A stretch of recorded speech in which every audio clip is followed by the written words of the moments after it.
बिस्मिल्लाहिर्रहमानिर्रहीम। अस्सलाम वालेकुम।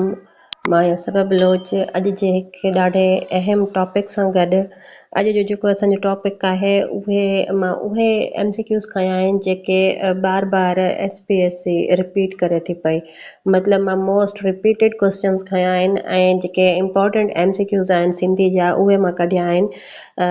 10-15 MCQs आहिनि। तक़रीबन 3-4 मिंट जी मुंहिंजी वीडियो थींदी त लाज़मी हिन खे ॾिसजो छो त इहे साॻिया ई MCQs बार बार अचनि पिया। हलो उठा पंहिंजो टॉपिक तरफ़। असांजो पहिरियों MCQs आहे सिंधी ॿोलीअ जो लसानी जाग्राफी किताब कंहिंजो आहे?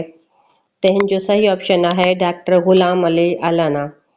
सवाल नंबर असांजो ॿियो आहे सिंधी ॿोलीअ जी मौजूदा सूरत ख़ती कहिड़े दौर में राइज थी? अंग्रेज़ दौर में इहा राइज थी हुई जेका 1853 रस्मुल ख़त ठहियो हुयो उन खां पोइ जेको इहा शुरू थी वई हुई। MCQ असांजो टियों आहे सिंधी ॿोली ऐं अदब जी तारीख़ जो लेखक केरु आहे? त हिन जो सही जवाबु आहे डॉक्टर नबी बख्श बलोच।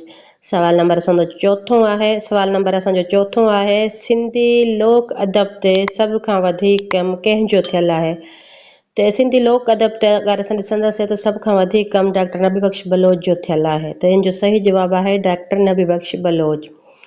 सवाल नंबर 5 आहे असांजो शेख अयाज़ चेयर किथे क़ाइमु थियल आहे? जेके हाणे फेब में असांजा SST जा टेस्ट हुया उन में इन बाबति सवाल पुछिया विया हुया त हर टेस्ट में असांजे में जेका जनरल कैटेगरी जी अचे पई उन में जेको हुयो चेयर्स जे बारे में पुछियल हुयो त मुख़्तलिफ़ चेयर लाज़मी पुछनि पिया। त शेख अयाज़ चेयर जेका आहे शाह अब्दुल लतीफ़ यूनिवर्सिटी खैरपुर में आहे।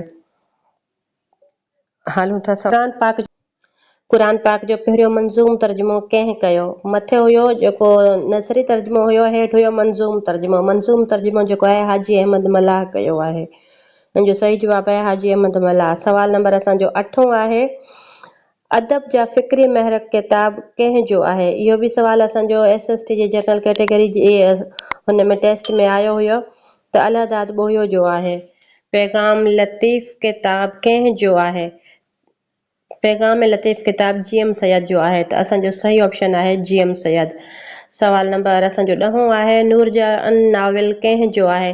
जेकॾहिं हिन सवाल ते अचूं त इहो जेको 2021 में असांजे टेस्ट थी हुई लेक्चरारी वारी उन में बि आयो ऐं SS जो जेको टेस्ट थियो सिंधी सब्जेक्ट स्पेशलिस्ट जो उन में बि आयो। उन खां पोइ जेको जनरल कैटेगरी जो हाणे फेब्रुअरी में असांजा टेस्ट थिया 2024 में उन में बि इहो सवाल रिपीट थियो आहे। त मोस्ट रिपीटेड क्वेश्चन आहे इहो त नूरजहान नाविल कंहिंजो आहे? त डॉक्टर गुरबख्शाणी जो लिखियल नाविल आहे। डॉक्टर गुरबख्शाणी हम ओस्त अणपूरो इंसान कंहिंजा लिखियल नाविल आहिनि? त आगा सलीम जा लिखियल नाविल आहिनि। सवाल नंबर असांजो 12 आहे तोहफ़तुल कलाम जो लेखक केरु आहे? त हिन जो सही जवाबु आहे मीर अली शेर कानी। सवाल नंबर असांजो 13 आहे नूरी जाम तमाचीअ जो ज़िक्र शाह साहब जी कहिड़ी सुर में मिले थो? इहो जेको सवाल आहे इहो असांजे मैट्रिक जी सिंधी जी बुक में बि आहे पर इहो बि मोस्ट रिपीटेड क्वेश्चन आहे असांजो 2-3 चकर जेको आहे अची चुको आहे।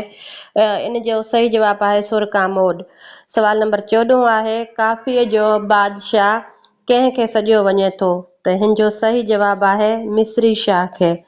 सवाल नंबर असांजो 15 आहे जंब गुज़ारियम जन सिंह जो मुसनिफ़ केरु आहे?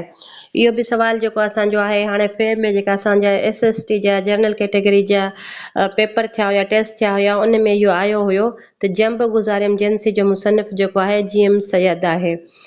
त इहे 15 सवाल जेके ॾाढा अहम हुया मां उहे खयां आहिनि तव्हांजे लाइ। उमेदु आहे तव्हांखे पसंदि आया हूंदा। इन खां वधीक मिलूं था अॻे टॉपिक में। तेसिताईं ॾींदा इजाज़त। ओके, अल्लाह हाफ़िज़।